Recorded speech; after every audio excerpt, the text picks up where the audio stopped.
Hey, what's up, guys? So this is a take two. I was on here last Wednesday to do a Facebook Live on the topic of dopamine, and it was a really good call. Had a lot of people on the call, had some really good questions, and the next day I went to check it out, and it was gone. So I'm basically just redoing the call that I did last Wednesday. And it's not going to be, hey, what's up, Cindy? Hey, Lavu. It won't be the exact same as last Wednesday, but I'm going to try to get it as close as possible. These are the notes I used last week, and I'm using the same notes. So I'm going to cover most of the same content. But before I get into the talk on dopamine, I want to talk about a post from a couple weeks ago now. And the post was entitled, "Why Light is More Important Than Food." It kind of went viral, at least for me, but it had over 160 shares. And there was some pretty lively discussion. Hey, what's up, Jonathan? But there was some pretty lively discussion on that post. And I just want to address some of that. And my point with the post wasn't that food is not important. But I was trying to make the point that you can have the best diet in the world, but if you don't get your light right, you're never going to achieve amazing, optimal health. And I don't know about you, but my goal is to have the best health possible. So that's why I shared that. And kind of the essence of the post was 48% of your brain is wired to light, and 10% of your brain is wired to food. So light has a much larger influence on your brain, on the creation of hormones, your growth, your regeneration. And I want to kind of illustrate that with a couple of examples. And one of the examples I want to use is E equals MC squared, which we learned from Einstein. And also, I'm going to talk about an apple. Hey, what's up, Joe? But, this time of year, it's fall, and for anybody in the northern part of the U.S., and hey, Jennifer, and lots of other parts of the world, if you look at an apple tree, they're just loaded with apples. And I want you to ask yourself, how do these apples form?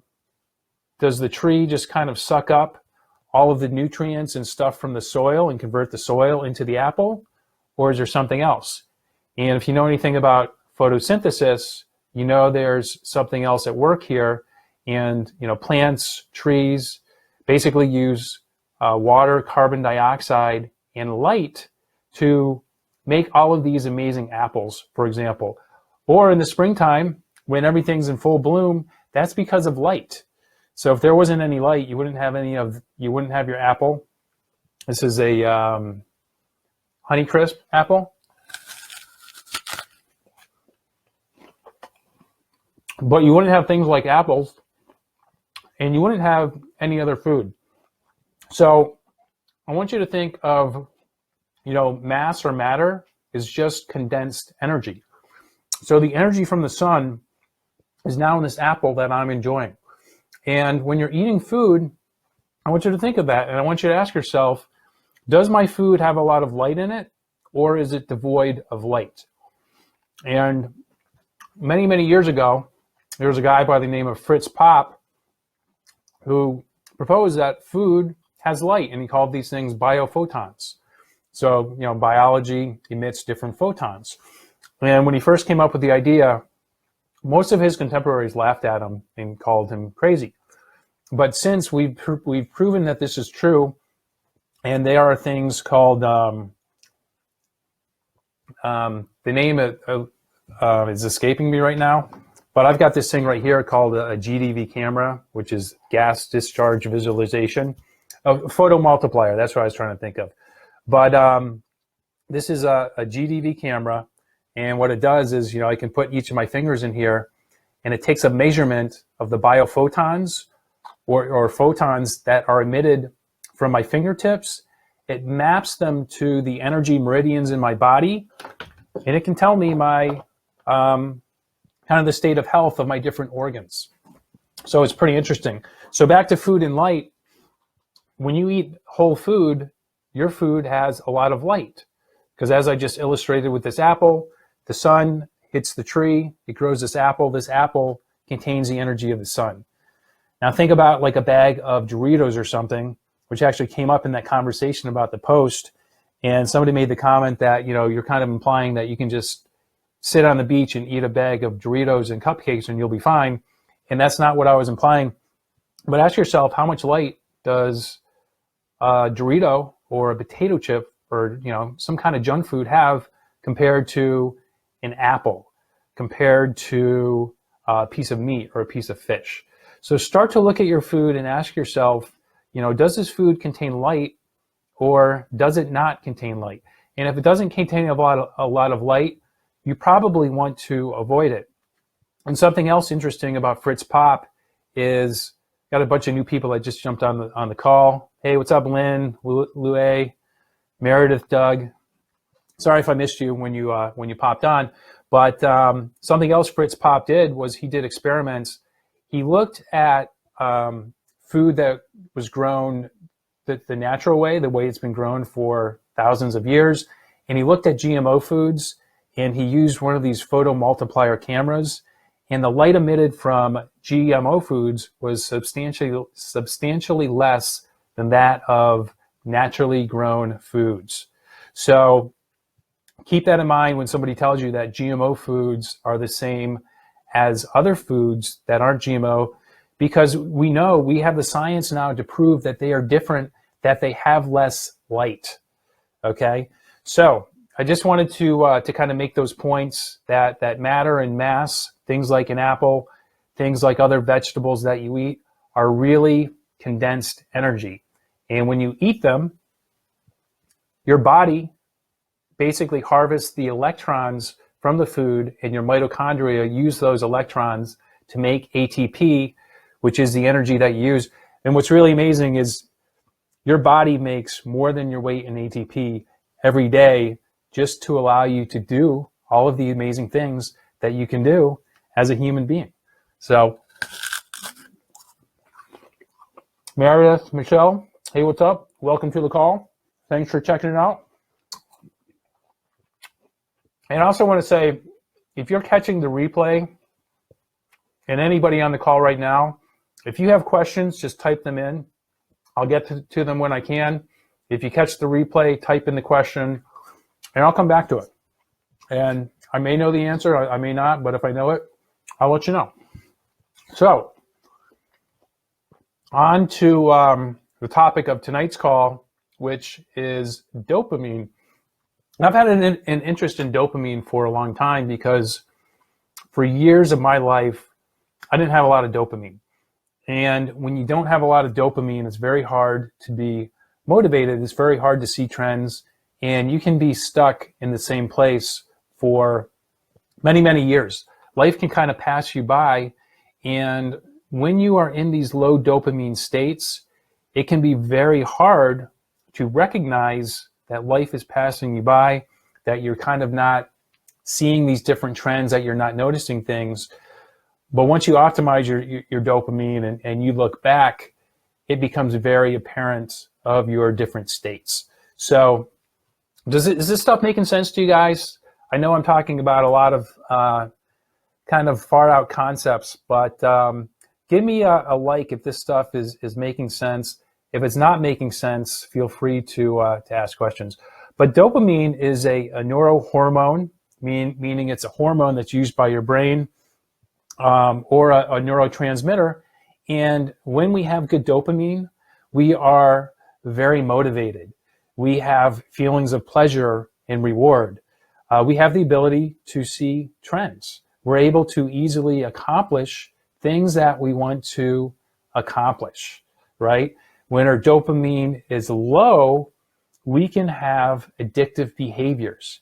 And if you look at kind of the trends of what's going on in the world right now, we have a lot of people addicted to a lot of different things, whether it be Facebook or, porn addiction, drug addiction, all sorts of different addictions. And low dopamine is a big driver of that.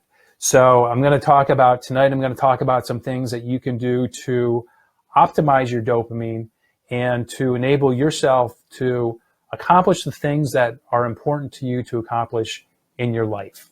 Does that make sense? So let's talk about, we've got couple new people that hopped on. Hey, what's up, Gavin, Steven, some guys from haven't seen in years. Good to see you guys on the call. But, other things when you have low dopamine, it can cause depression. It can cause feelings of worthlessness. It can cause people to feel like they are have some sort of, like they want to be isolated from society. So low dopamine causes all sorts of different problems. We want to avoid these low dopamine states, and we want to optimize our dopamine as best as possible, because once our dopamine is optimized, so many things are possible, and that's what most of us want, right? To be able to achieve what's important to us in life. And I don't know if you've noticed this or not, but dopamine can really alter your perception of time. So I'll give you an example. When you are hanging out with a bunch of people that you really enjoy being with, the night or the day can just fly by because you're having a very good time, and other people can raise your dopamine, okay? So when you have good levels of dopamine, time can go by very quickly. Now think of a time when you've been hungover or sick or hanging out with a bunch of, dickheads, people that you don't want to be hanging out with. How does time move then? Moves very slow, right? So keep this in mind when you're trying to accomplish something, when you're trying to do something that's challenging. When you have optimal dopamine levels, it's much easier to achieve those challenging things, and time can actually fly by when you're doing something that you really enjoy. Hey, what's up, Jonathan, Jackie? Good to see you guys on the call. So I was just talking about different dopamine states, when we're low dopamine, when we're optimal dopamine. And I want to make a distinction. We don't necessarily want to be high dopamine, because when we're too high dopamine, that can cause paranoia or schizophrenia. So if you've ever known somebody who has done, too much cocaine or like a meth head, they can become very schizophrenic or very paranoid because their dopamine levels are too high in their brain. So you don't want to be too high, you don't want to be too low, you want to be optimal. So let's talk about how we build dopamine. And the main way dopamine is built in your brain is with the interaction of UVA light from the sun and tyrosine in your eye. So that's why when you go outside, you want to remove your glasses. So inside I normally have glasses. These are actually blue blocking glasses. So I'm limiting the amount of blue light that my eyes get. But when I go outside, most people who know me will notice, anytime I'm outside, I'm like this, and I never wear sunglasses anymore. And if you do wear sunglasses, start to get into the habit of not wearing them. And I get it. I used to be a bit of a brand whore myself. So if you spend a lot of money on sunglasses, you can still wear them, but just wear them up here. And people will see like, hey, you've got fancy sunglasses. So keep that in mind, because glass blocks UVA light, and when you don't get UVA light in your eye, you're blocking the production of dopamine. Now here's a hack that you can do if you're stuck inside on a computer a lot, like a lot of us are in our modern world. It's just the world we live in, right? So I've got like a bunch of lights behind my computer. I'm not going to give away all my secrets, but one of the lights I have is a black light. So black lights, I don't know if you've been to like, maybe you were a little kid and you had some black light posters, or maybe you've been to like a party where people have a black light party, but it causes things to fluoresce. But black lights emit mostly UVA light, and UV light is purple.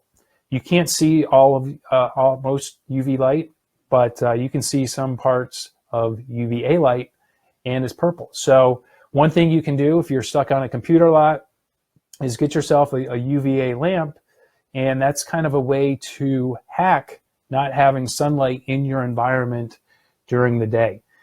Now, in order for your dopamine to work properly in your brain and throughout your body, it needs to be made by light. You can actually supplement. You can take dopamine analogs, which is just a fancy name for it's a chemical that resembles dopamine. And they do administer that to people with like Parkinson's disease and like Alzheimer's disease, because those are both diseases of low dopamine states. But the problem is you build up a tolerance over time. So supplementing a dopamine analog has positive short-term benefits, but in the long term, it can have very devastating benefits. So for example, I've read some stories of some of the new drugs for Parkinson's disease where the people will have pretty good results in the first year, but what happens is they build a tolerance, and the levels of dopamine, they need to be coupled to the other neurotransmitters in your brain. So neurotransmitters like serotonin, which actually acts as the brake for dopamine. So when you just take a dopamine analog, you're not getting the proper balance of serotonin to balance out the dopamine. And melatonin is also made by these things too. So they all come into play, but what happens with a lot of these, or some of these people given these drugs for Parkinson's disease, is they'll have some progress, they'll have some benefits over the first year, but what happens over time is they will form different addictions. So some people will, they'll gamble away all of their money, or they'll become porn addicts, or they'll become very obsessive compulsive.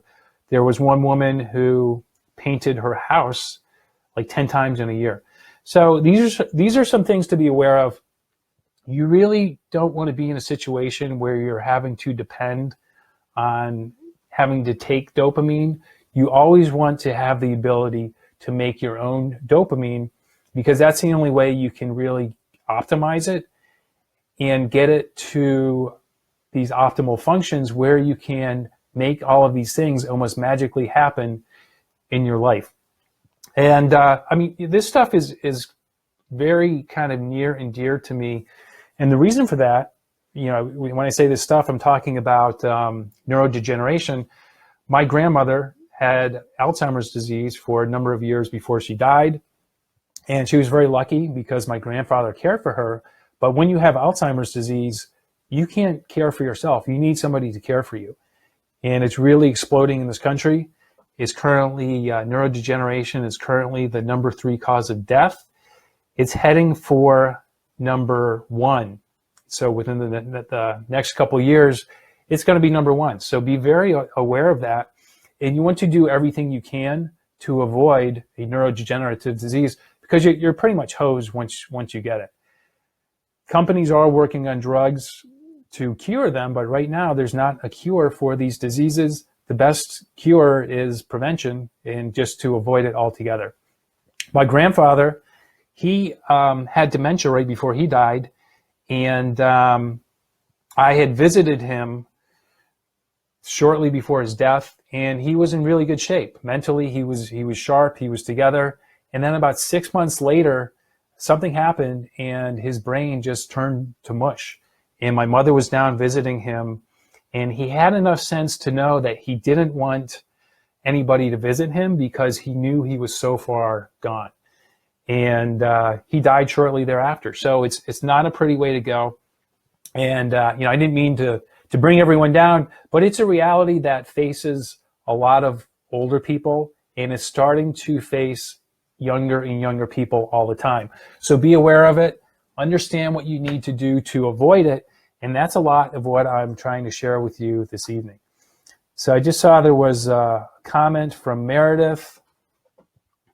She was prescribed Northera for POTS, something that they give Parkinson's patients.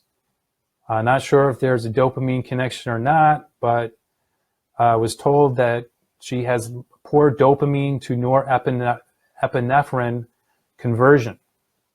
Okay, so yeah, I actually don't know too much about that, but one thing that I think would help that for sure is just getting more sun exposure and spending more time outside, So your body can naturally build these different neurotransmitters that your brain needs to perform optimally. So really one of the keys to optimize your dopamine is getting outside. And really the best time to get outside is first thing in the morning. So when the sun rises, that's ideal, because at that time of the day, the sun is mostly blue light and red light and infrared light. Okay? Infrared light actually preconditions your eyes and your skin to receive UVA light, which comes about two hours later after sunrise. And for most of the places in the world, we can get UVA year round. So, you know, in the wintertime, a lot of people have SAD, or seasonal affective disorder. And the reason for that is you wake up, it's dark, you go to work, it's dark, you work all day, you come home, it's dark, you never get any natural sunlight. So you need to learn to kind of innovate health. This is a term I use with my clients.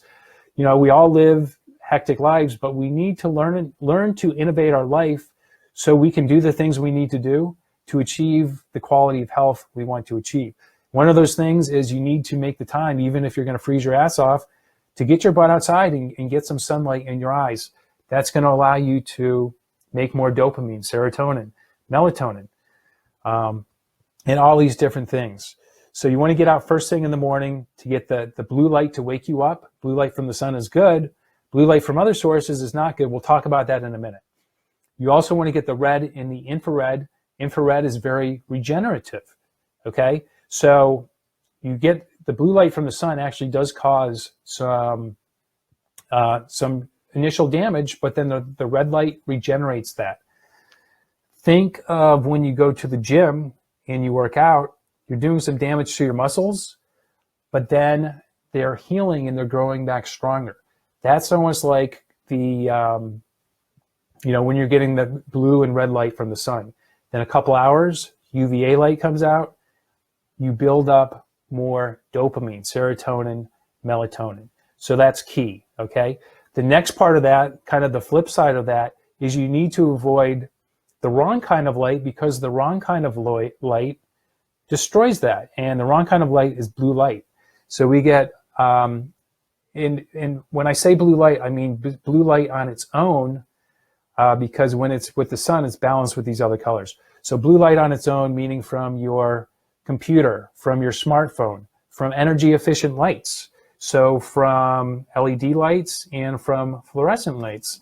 These all have high amounts of blue and they cause a lot of damage.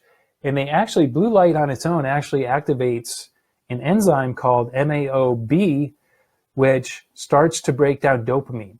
So just by being on your computer too much, on your phone, you do actually get a dopamine release every time you check your Facebook and you have a new like.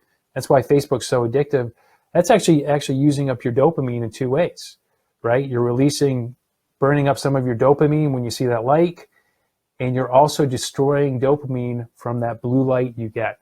So you need to learn to protect your eyes with blue blocking glasses. During the day, this blocks only blue light, but then at night, I wear orange glasses at night to block other parts of the spectrum that can affect things like my melatonin. Okay, so it's still light out now. I'm going to keep my other glasses on. But these are some of the hacks, some of the things that you can do to really help yourself keep your dopamine levels optimal. Okay, is this making sense to you guys?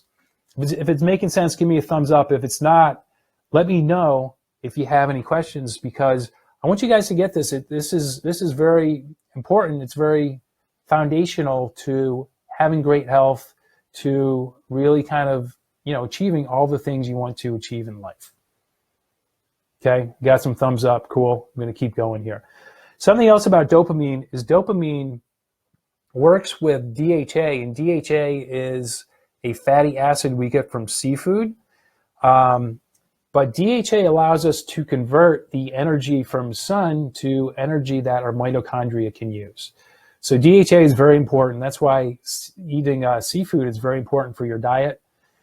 But dopamine actually DHA is kind of crescent shaped. Dopamine actually kind of flattens it out. And what it does is it allows you to push more electrons through your mitochondria and create more energy. So dopamine also plays a role in mitochondrial function, which is, all of my talks so far, I've really talked about mitochondria. This is how dopamine, or one of the ways that dopamine ties to your mitochondria. So by having optimal dopamine levels, you're actually increasing your body's energy production. The more energy your body produces, the healthier you're going to be. And that's really the key to defy aging, to really maximize your health. So that's another reason you want to optimize your dopamine. I'll give you another reason. Dopamine works to activate glutathione. And glutathione is one of your body's major antioxidants. People with cancer tend to have very low glutathione, levels of glutathione. And when you don't have a lot of glutathione, your body doesn't detoxify well. You have a lot more inflammation. When you have more inflammation, problems happen. So dopamine does all these other things. In addition, it also regulates your other hormones. So it does a lot of things in addition to just helping you feel good, feel motivated, have that sense of reward, have pleasure and things like that. So it has all these different roles. So let me get back to things you can do to optimize your dopamine. I talked about sunlight. What else can you do? Cold exposure. And I'm not sure if you can tell or not, but I've got, my shirt looks a little puffy, and I've got an ice pack on me. So this is called the Cool Fat Burner, but there are 2 ice packs right here, and there are 2 ice packs back here. And the reason I've got ice back here is because you've got a lot of brown fat right here. And you've got 2 different kinds of fat. You've got white fat, which is white adipose tissue. You've got brown fat, which is brown adipose tissue. And the reason brown fat is brown is because it's very dense in mitochondria. And when you have brown fat, you can actually burn your other fat as heat. So the more brown fat you have, the less white fat you have, because you can burn that as heat. But cold also increases your dopamine levels. So this is something I wear about once a day, just as a hack to increase my dopamine. And it's even more important now because, a lot of people on the call, I know where you guys live. You live in the north. It's starting to get much colder in the north. So one of the things you can do if it's getting cold where you live is to get more cold exposure. Is it uncomfortable? At first, yeah, but then you get used to it and you get all these different benefits. Another benefit of cold exposure is it makes you more sensitive to your hormones. So you can have lower levels of dopamine, but you become more sensitive to those levels, so you can do more with less. Same with testosterone. So in the wintertime, historically, there's been less food. Life has had less food to create the hormones and neurotransmitters that they need to survive. So one of the adaptations that you have is you become more sensitive to these things. But you don't get those benefits if you live in a heated house 24/7, you bundle up to go to your car, you crank on the heat in your car, and you never get that cold exposure, you never get that benefit. So if you're willing to suffer some short-term discomfort for some very long-term gains, spend some time in the cold. Learn to embrace the cold, and you're going to increase your dopamine. Some other things that you can do to increase your dopamine are to increase the oxygen levels in your body. If you've ever noticed when people yawn, it can be contagious. But one of the things when you yawn is you're increasing the oxygen in your body, which is increasing your pH, which is increasing your alkalinity, decreasing your acidity, and it actually enables you to make more dopamine. Meditation does the same thing.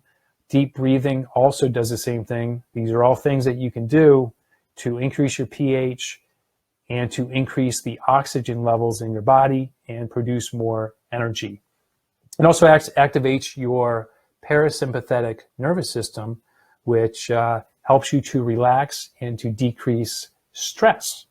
Okay, so you can start to see how all these different things are tied together to give you the different benefits that you get. So I've got a question from Cindy. Where do I buy these ice packs? So I'll show you. I mean, this is, it was kind of a ripoff. It was like $65. So this is just a like a fabric thing with 4 pockets for the 4 ice packs. And all they are is gel ice packs that you can order on Amazon, or you can probably buy them at a local store. But you don't have to buy this thing. You can just go to the store and buy some gel ice packs and just kind of put them on you. So it's not directly on my skin. There is a layer of the material. It's like a cotton material in between the ice pack and my skin. But if you go on Amazon, they do sell some wraps that are pretty cheap, where you can just, I think it comes with 2 different ice packs, and it has kind of like a Velcro wrap, so you can put it on any part of your body. I've got another thing for my neck, and it's ice packs for your neck are good because you've got your carotid arteries right here, so you're actually cooling the blood that goes to your brain. When your blood is colder, it becomes more dense. It can hold more oxygen. So it's actually kind of a hack to oxygenate your brain, and it's another way to improve your brain function. So got some new people on. What's up, Matthew? What's up, Kathleen? We're just talking about dopamine here, and just talking about how we can use the cold to really kind of increase and optimize our dopamine. What else can we do? So these are the top 2 that I've shared with you. Sun, cold. Number 3 is people. So there's 2 sides to this. Just like with light, you know, the right light increases our dopamine, the wrong light decreases it. Same with people. The right people increase our dopamine, the wrong people decrease it. So be careful who you spend your time with. Now, I understand we can't choose everyone that we hang out with. Some people we prefer not to be with, but we're related to them, or we have to work with them, stuff like that. So you have to do your best to minimize those people in your life, but start to pay attention and notice how you feel when you're around people that you really don't care for. I mean, you'll start to notice, you probably know this, you've already noticed it, I'm sure, that certain people rob you of your energy. And other people bring you up. So you want to spend more time with people that bring you up and less time with people that bring you down. And I want to give you another example to kind of illustrate how the right people can really bring your dopamine up. And I don't know if you've ever noticed this or not, but think about when somebody you like, or maybe a stranger that doesn't skeeve you out, gives you a nice smile and looks you in the eye. And that makes you feel better. Right? How does that work? And I was on a call with my mentor, Jack Cruz, and I asked him this very question because I couldn't figure it out. And something about the eye is your pupils absorb light and they emit light too. So your eyes can actually emit light. You see somebody you like, they smile at you, their eyes actually emit UVA light. It goes into your eye. How do you build dopamine? With UVA light and tyrosine. So just by receiving a smile from somebody that you like, you can increase your levels of dopamine, and you can do the same for somebody else. So it's a good reason to look somebody in the eye and give them a nice smile. Okay? Pretty interesting, right? Now, also, the same thing also applies to sex. Why do we like having sex with our clothes off? Because our body is emitting light, it's emitting infrared light, different frequencies of light. That light goes into the other person. They create different chemicals, dopamine, serotonin, oxytocin. That's why it feels better to have sex with your clothes off than with clothes on. So start to kind of, hopefully you're starting to connect these different dots of how light can really influence our health in our life in many different ways. We've got a comment here from Stephen. You could try it out by putting them in a couple of socks, tie them together, hang them around your neck. Yeah, so there are different ways to hack this. Yeah, just kind of come up with your own invention or you can just go online and buy the cool fat burner. But if you can make your own, that's probably even better. I'm getting ready to wrap this call up. One other thing I want to talk about are certain foods that you want to eat more of that can help increase your dopamine. And there's more that goes into dopamine than tyrosine, but foods that are high in tyrosine are things like different meats. So beef, and I'm talking, it has to be pastured, grass-fed. When you buy kind of commercial raised beef, it has much lower vitamin levels. It tends to be inflammatory as opposed to anti-inflammatory. So all these foods, you want to get the highest quality possible. Remember in the beginning of this talk, I talked about how certain foods emit more light than other foods. You want to make sure you're eating foods that have a lot of quality light in them. So there's beef. Eggs. Again, you want to be eating pastured eggs. Eggs are also high in choline, which increases your neurotransmitter activity in your brain. Dopamine's a neurotransmitter. What else? Cheese, pastured milk, raw dairy is even better. Fermented is even better because it has higher levels of these nutrients that you need for your brain. Brazil nuts. Brazil nuts are a good source of selenium. Selenium kind of plays into all of this as well. Blueberries are very good to decrease inflammation in your brain, to increase your neurotransmitters, and vegetables containing sulfur. So things like onions, garlic, cruciferous vegetables. So broccoli, cauliflower, cabbage, Brussels sprouts. All these different foods are going to help your body increase more dopamine. And I'm going to close with another comment on on one of my posts that I had before I did this original Facebook Live that I lost. Somebody brought up Steven Kotler. And if you don't know who Steven Kotler is, he writes about flow. And flow is a certain state people get in where they become, you lose track of time and you kind of become one with what you're doing. So you have just a very high ability to do amazing things. So think of people in the X Games, for example, that really push the limits. So for example, snowboarders, when I first started watching snowboarding, I don't know, like 10, 15 years ago, if you could do like a 180, it was kind of a big deal. Now you need to do like a 720 just to be considered. And Steven Kotler, says, people get in these flow states, which allows them to really kind of push the limits.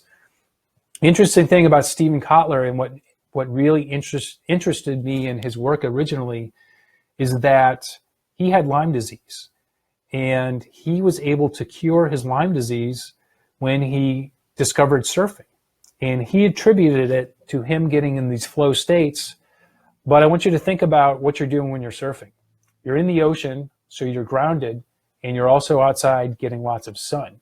So Steven Kotler calls it flow. I call it Steven reconnecting with nature and really optimizing his dopamine.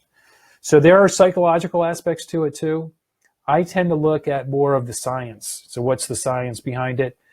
To me, the science of flow is optimal dopamine along with your other neurotransmitters. Okay. So there were a couple questions that popped up. Jonathan Ellis had a question about, can I talk about the camera a little bit more? Yeah. So it's called a GDB camera, which is gas discharge visualization. And what it does is it's basically visualizing your energy fields in your body. And this technology, the first thing that came up was called a photomultiplier, which allowed you to measure the light released from any living thing. So from food, from animals, from humans.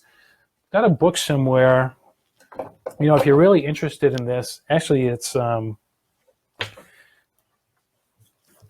if you really kind of want to geek out on this, there's this book. It's called Light Shaping Life.